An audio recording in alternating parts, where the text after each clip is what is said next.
मंदिरात आहे. हे पाषाण आपण आपल्याला एकत्र येण्यासाठी, आपल्याला आपल्या पूर्वजांना, आपल्या पिढीला हे माहिती झालं पाहिजे देव आहे म्हणून. यासाठी मंदिर असतं. आणि काही जणांची समज असते की मंदिरातच देव असतं. देव मंदिरात नसतं, देव आपल्या अंतःकरणात असतं. म्हणून गुरु करा. ज्यावेळेस आपण गुरु करतो आणि जे अनुग्रह ज्यांनी घेतली नसेल त्याला माहिती आहे की देव कुठे आहे. आत्मा आत्मा आत्मधी. आता मला सांगा, हा श्वास जर आपला गेला तर आपल्या शरीराचं काय आहे का? राहील का? जर हा आत्मा आपला निघून गेला तर या शरीराचा काय उपयोग आहे का? मग तो आत्मा आपण कशाला टिकवायचं? गुरु करून ध्यानाने. ध्यान केलं तर आपल्या आतमध्ये सगळं प्रगट होतं. आणि खरं सांगतोय, ज्याने गुरु कोणी केलं नसेल त्याने गुरु करा, गुरुकडून अनुभव घ्या आणि देव काय ते आपल्याला. म्हणून तुकाराम महाराज काय सांगतात, बाबांनो अशी भक्ती करा की देव आपल्याला प्रसन्न झाला पाहिजे. मग तुकाराम महाराज काय साधे माणसं संत आहेत का? आज मला सांगा, तुकाराम महाराज म्हणजे काय? आज ज्या काळाला आपण घाबरतो, ज्या काळाला आपण जातो, म्हणजे कोण यम दूताला समजा एखादा यम न्यायला आपल्याला जर आला तर आपण काय हसणार का? लटलट कापणार. पण तुकोबारायांचं सामर्थ्य आहे. तुकाराम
तुकाराम असं तुकाराम महाराजांचं सामर्थ्य होतं. एक उदाहरण सांगतो. एक फकीर असतो, अंगडशालाचं नाव असतं. तो फकीर असा असतो की त्याची जी कटोरी असते ना, ती कटोरी दान देऊन जो भरेल तो श्रेष्ठ असं होतं. तो अंगडशा फकीर एक दिवशी एका गावामध्ये जातो. तिथे तो राजा असतो. त्या राजाच्या महालात जातो आणि तिथे तो भिक्षा मागतो. कोण? फकीर. तो भिक्षा मागतो. भिक्षा मागल्यानंतर तो राजा ते मोहरे घेऊन येतो, म्हणजे सोनं वगैरे काय असेल ते त्याला त्याच्या कटोरीमध्ये टाकतो. पण ती कटोरी भरत नाही. मग परत तो राजा काय करतो, परत तिजोरीमध्ये जातो आणि सगळे जे काय असतं ते सामुग्री सगळे घेऊन त्या फकीराच्या कटोरीत टाकतं. पण ती कटोरी त्याने पण भरत नाही. मग शेवटी राजा त्याला शरण जातो.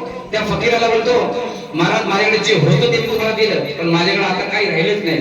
मग तो फकीर एवढा हसतो, बोलतो काय राजा, एवढा मोठ्या गावाचा राजा असून तो एका फकीराची झोळी भरू शकत नाही. मग त्याला तिथे ते एक इसमाने सांगितलेलं आहे, तुम्हाला जर जायचं असेल तर अशा ठिकाणी देहूमध्ये जा. तिथे तुकाराम महाराज नावाचे एक संत आहेत, तुम्ही त्यांच्या घरी जा. मग तो अंगडचा फकीर काय करतो, तो तुकाराम महाराजांच्या घरी येतो. घरी आल्यानंतर दरवाजा दाबतो आणि जोराने असा म्हणतो, भिक्षांदी. मध्ये तुकाराम महाराजांची पत्नी जात्यावर दळण दळत असते आणि त्यांची मुलगी भागीरथी छोटीशी असते, 2-3 वर्षाची मुलगी असते भागीरथी. ती भागीरथी काय करते, दरवाजात फकीर आल्यानंतर ती धावत पळत येते. ती आई दळण दळत असते, तिथे मुठभर असा हात मारते आणि ती त्या फकीराच्या झोळीत टाकला जाते. तेवढ्या तुकाराम महाराजांची पत्नी जोरात येऊन तिच्या हातावरती फटका मारते. फटका मारल्यानंतर तो हातातलं पीठ सगळं खाली पडून जातो. मग ती बोलते आता आपल्याला फकीर आलेला आहे. मग ती काय करते, हाताला लागलेलं पीठ जे असते ना ते ते अंगडशा फकीराच्या कटोरीमध्ये असं झाडते आणि ती एवढी झोळी भरून अंगडशा त्या पीठामध्ये गाडला जातो. एवढा सामर्थ्य त्या भागीरथीमध्ये आहे. मग तो अंगोरशा एवढा आनंद झाला, त्याला एवढा खुश झाला, तुला वा वा या क्या तो एवढा खुश झाला. क्या तुकाराम महाराजांची ख्याती आहे, क्या तुकाराम महाराज आहे. ती बोले बाबा जरा शांत राहा, तुकाराम महाराज नाही, मी त्यांची मुलगी आहे. तो अंगोरशा म्हटला जर या मुलगीमध्ये एवढा सामर्थ्य असेल तर तुकाराम महाराजांमध्ये कोणतं सामर्थ्य असेल. म्हणून सांगतात महाराज भक्ती करा, कोणती करा, श्रेष्ठ भक्ती करा, आणि भक्ती केल्यानंतर आपल्याला मुक्ती भेटते. म्हणून आज या अट्टासाने एवढा मंदिर सुंदर उभा केलेला आहे. तर या देवतेची आणि या कुलस्वामीची मनापासून सगळ्यांनी भक्ती करा. ती देणारी सर्व आपल्याला सांभाळणारी तीच आहे. म्हणून सांगायचं विठ्ठल विठ्ठल विठ्ठल.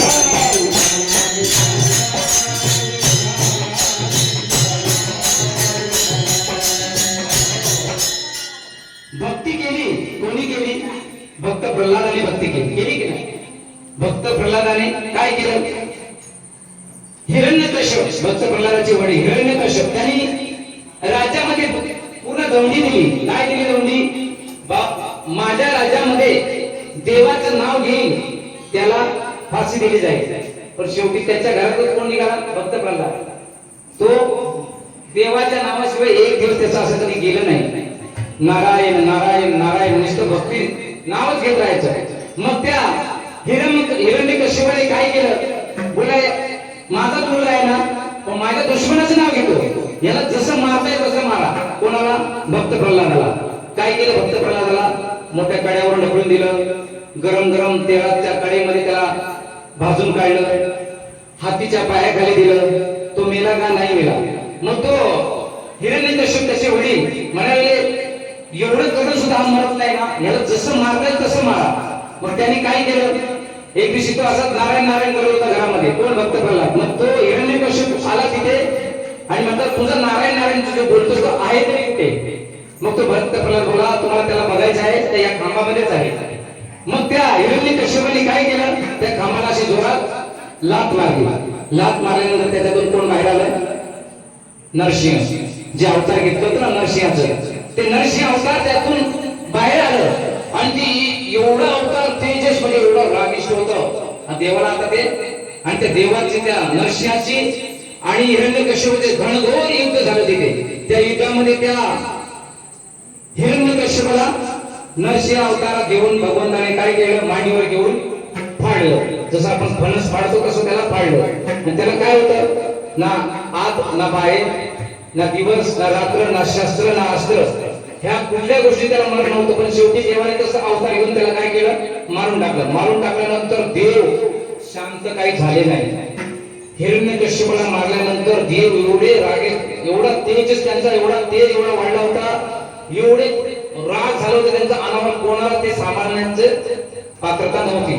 मग ब्रह्मदेवाला विचार पडला जर आता ही सृष्टी त्याने बनवली आणि जर त्यानेच जर नष्ट केली तर काय याचा उपयोग आहे? मग ब्रह्मदेवाने ते सगळे देवादेवतांची मीटिंग झाली, इमर्जन्सी मीटिंग झाली. मीटिंग मध्ये तर काही जण असं नारदासारखे होते, त्यांनी सांगितले तुम्हाला जर देवाला शांत करायचं असेल तर एकच मार्ग आहे, त्यांची गृहलक्ष्मी त्यांना घेऊन या. आता बाहेर आता म्हणतात ना किती मोठा असला तरी घरामध्ये राजा, जरी गावात राजा असला तरी घरामध्ये आहे तसे तसं तर वाटत नाही ते. मग त्यांनी सर्व देवतांनी मीटिंग लावून सांगितलं लक्ष्मीला बोलून या. मग तिला सांगितलं देव काही शांत होत नाही, तुम्ही आतमध्ये जावा. ते बघा पुढे आतमध्ये आहे. लक्ष्मी माता पुढे चालली.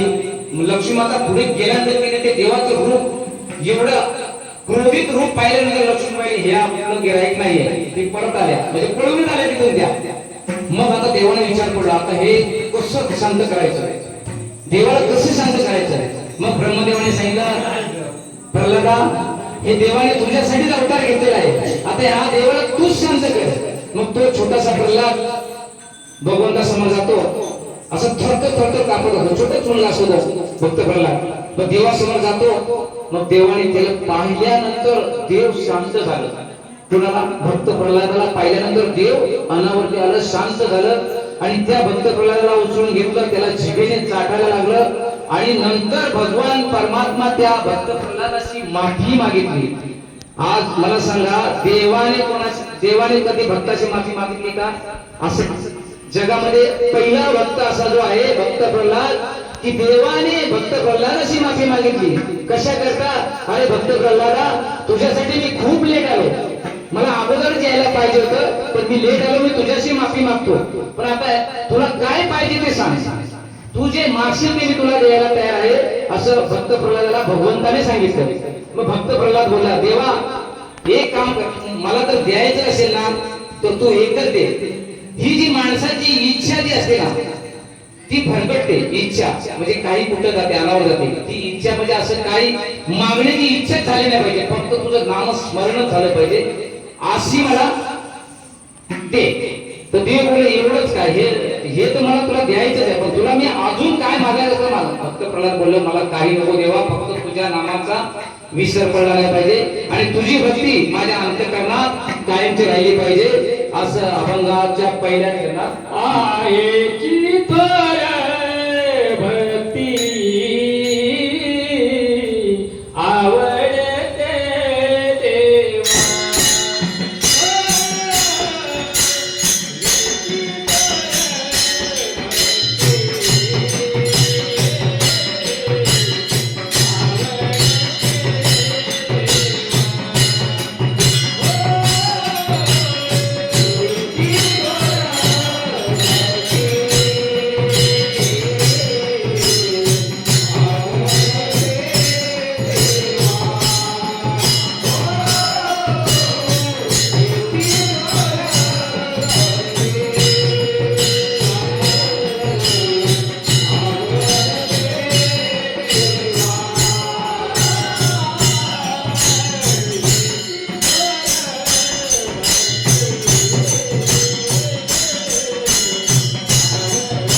भक्ती आवडते देवा. संकल्पावी माया संसाराची. तुकाराम महाराज सांगतात हीच भक्ती देवाला आवडते. आणि संकल्पावी माया म्हणजे माया नुसतं संसारात आपण गुंतून राहायचं नाही. संसारात सुख आहे का मला सांगा? दुःख बांधावडी आहे या संसारात. सुखाचा विचार आहे का कुठे? संसारात सुख नाहीये. तुम्ही संसार कितीही करा, संसार जेवढं करणार तेवढं तुम्हाला कमीच आहे. म्हणून संसारात सुख नाही. आणि मी असा म्हणता नाहीये तुम्ही संसार करू नका असंही नाही. संसार करून परमात्मा करा, त्यातून तुम्हाला सुख भेटेल. आणि मग हे सुख भेटल्यानंतर तुकाराम महाराज पुढे काय सांगतात? ठेविले आनंद ते तैसेची राहावे, चित्ती असू द्यावे समाधान. मग देव तुम्ही ही भक्ती करा, मग देव तुम्हाला आनंदात ठेवेल. आनंदात ठेवल्यानंतर चित्ताला तुमच्या समाधान मिळेल. आता एक छोटंसं उदाहरण देतो. आपल्या चित्ताला समाधान कसं कधी होत नाही. एका गावामध्ये दोन सख्खे भाऊ असतात आणि पक्के वैरी असतात. सख्खे भाऊ पक्के वैरी. मला सांगायचं होते असं आहे, ठेवी लागलेलं तर तैसेचे राहावे, चित्ते असू द्यावे समाधान. चित्ताला समाधान पाहिजे. कसं समाधान पाहिजे? आज मला सांगा, एखाद्याने जर घर बांधलं तर दुसऱ्याला ते भगवत नाही, असं काही वृत्तीचे लोक असतात. मग हे आपल्याला चित्तात समाधान आहे का? त्याचं घर बनलं तर आपण खुश झालं पाहिजे, उलट आपण त्याच्या विरोधात जातो. तसेच एका गावामध्ये दोन सख्खे भाऊ पक्के वैरी असतात. त्यांचं असं नित्यनेमाचा रोज असंच असतं. तो एक भाऊ मोठा भाऊ जर समजा त्याने समजा घर बांधलं तर हा पण घर बांधायला घ्यायचा आहे. तो मोठा भाऊ कुठे देवाची भक्ती करायला गेला तर हा पण भक्ती करायला जायचा आहे. असं त्यांचं म्हणजे त्यांनी केलं तर मी त्याच्यापेक्षा करायचं असं त्यांचं दोघांचं नित्यनेम असतं. आणि एकदम कट्टर दुश्मन असतात, सख्खे भाऊ असतात, ते एकदम कट्टर दुश्मन असतात. मग ते काय करतो, एक मोठा भाऊ दिवशी काय करतो, स्नान करण्यासाठी आंघोळीला नदीवरती जातो. नदीवर गेल्यानंतर तो आंघोळ करतो, तसा हा दुसरा भाव तो पण त्याच्या प्रयत्न करतो, तो आंघोळ करतो तसा हा पण आंघोळ करतो. मग त्याने आंघोळ केल्यानंतर मोठ्या भावाने तो आंघोळ केल्यानंतर परत तिला तो ध्यानाला बसला, देवाचं नामस्मरण करत बसला. तसंच हा जसं त्याने केलं तसं हा पण छोटा भाऊ तिथे देवाचं नामस्मरण करत बसला. मग तेवढ्यावरून भगवान शंकराची स्वारी चालली होती. ते भगवान शंकर म्हटले येतात एवढे दोघं जण माझी भक्ती करतायत, माझं ध्यान करतायत, जाऊन पावा त्यांना काय पाहिजे. म्हणून ते शंकर भगवान जातात तर ते उतरतात आणि त्यांना सांगतात तुम्हाला मी प्रसन्न झालोय, तुम्हाला काय पाहिजे ते मागा. मग तो मोठा भाऊ म्हणतो एक काम करा, तुम्ही छोट्या भावाला त्याच्याकडे पहिले जावा, तो मागितल्यानंतर मी मागेन. मग तो भगवान शंकर त्या छोट्या भावाकडे जातात. मग तिथे म्हणतात तुझ्यावर मी प्रसन्न आहे, तुला काय पाहिजे ते माग. तो छोटा भाऊ म्हणतो पहिला त्याच्याकडे गेला, मग त्याला मागवायला माझ्याकडे कशाला देवा, तू पहिला त्याच्याकडे जा, तो मागितल्यानंतर मी मागेन. मग थोडासा मोठा भाऊ थोडा हुशारच असतो, सगळ्या गोष्टी हुशार असतो की नाही. आता मी तर सर्वात लहान आहे, मोठा भाऊ हा सगळ्यात हुशार असतो. मग त्याने एक आयडिया लावली, एक काम करूया, आता हा सारखा माझ्याकडे देवाला पाठवतो. म्हटलं त्याने काय विचारलं, देवा तुला जर द्यायचं असेल ना तर मला एक काम कर, एक डोळा जाऊ दे, एक हात जाऊ दे आणि एक पाय जाऊ दे, मला हे तिन्ही अवयव माझे काढून टाक. तो भगवान शंकर का असतो आणि त्याचे एक डोळा, एक हात, एक पाय गळून पडतात. मग तो भगवान शंकर छोट्या भावाकडे जातात. आता छोट्या भावाला काय वाटतं, मोठ्या भावाने भरपूर काय मागितलं असेल, आपण एक काम करावं, देवाला सांगावं देवा जे माझ्या मोठ्या भावाने मागितले ना त्याच्या दुप्पट मला दे. शंकर भगवान बोलतात असतो, त्याचे दोन्ही डोळे, दोन्ही हात, दोन्ही पाय काय गळून पडले. म्हणजे मला सांगायचा उद्देश काय, तुकाराम मला सांगतात ठेविले आनंद तैसेचे राहावे, चित्ती असू द्यावे समाधान. आपलं समाधान पाहिजे. आता हे मंदिर तयार झालंय तर हे मंदिर एकदम खूप सुंदर तयार झालंय, आपल्या चित्ताला समाधान आहे ना. तसंच दुसरा एखादा कोण मोठा झाला तर त्याच्यासाठी पण आपलं त्यात समाधान पाहिजे की बाबा तो मोठा झाला ना आपण त्याच्या पाठीशी राहू. तो मोठा झाला म्हणून त्याचे पाय तोडायचे नाही. म्हणून तुकाराम माझा ठेविले आनंद तैसेचे राहावे, चित्ती असू द्यावे समाधान. मग पुढच्या चरणामध्ये तुकाराम महाराज काय सांगतात, वाहिला उद्योग दुःखाची केवळ. आता दुःखही सगळ्यांनाच आहे, दुःखही सगळ्यांनाच आहे, पण ते कसं आपल्या कर्मानुसार आपल्याला दुःख भेटतात. आपले कर्म जर चांगले असतील, आपले पूर्वजांचे पुण्य असतील तर आपल्याला सुख समाधान जास्त मिळतं. आपले कर्म जर चांगले नसले, देवाला दोष देऊन काही फायदा आहे का. आपण जर कर्म चांगले केले तर ते आपल्या कामाला येतात. म्हणून तुकाराम महाराज सांगतात ठेविले अनंत तैसेचे राहावे, चित्ती असू द्यावे समाधान. वाहिल्या उद्योग दुःखाची केवळ भोगणे ते फळ संचितांचे. मग हे सगळे भोग आपल्याला इथेच भोगायचे आहे असं तुकाराम महाराज तिसऱ्या चरणात सांगतात. विठोबार कुमार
संकल्पावे माया संसाराची ठेविले आनंद तैसे जिरावे नित्य सुधावे समाधान.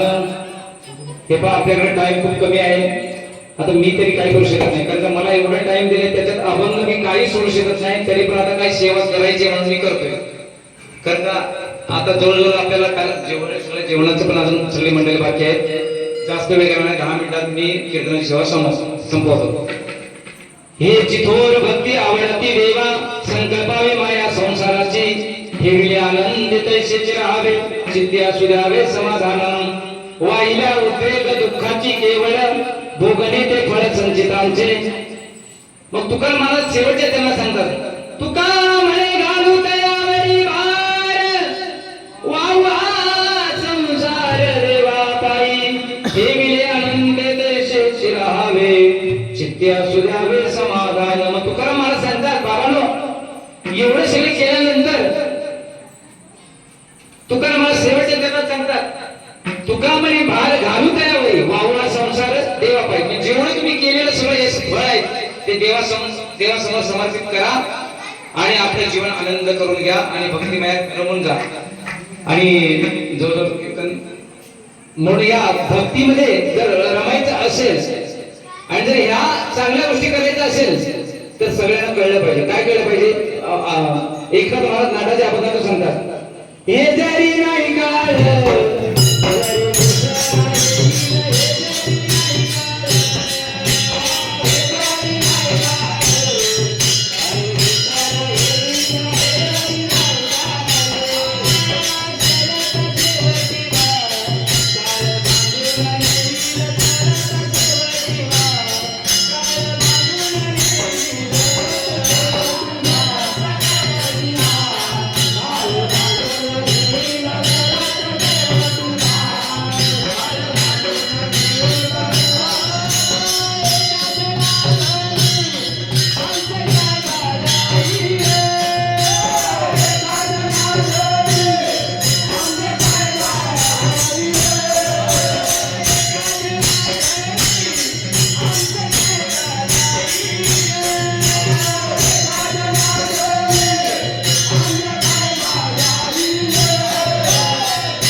शेवटी कोणाला जमत नसेल ना तर हे करा ज्ञानेश्वर माऊली ज्ञानराज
करतो. माझ्याकडून काय जर चुकीचे शब्द आले असतील ते माझे मला परत करा आणि माझ्याकडून काही जे चांगलं आले असेल ते तुम्ही आपल्या अंतःकरणात साठवून ठेवा आणि देवाची नित्य नेमाने भक्ती करा. आणि इथंच कीर्तनरूपी सेवेचे मी आरंभ करतो. जे विठ्ठल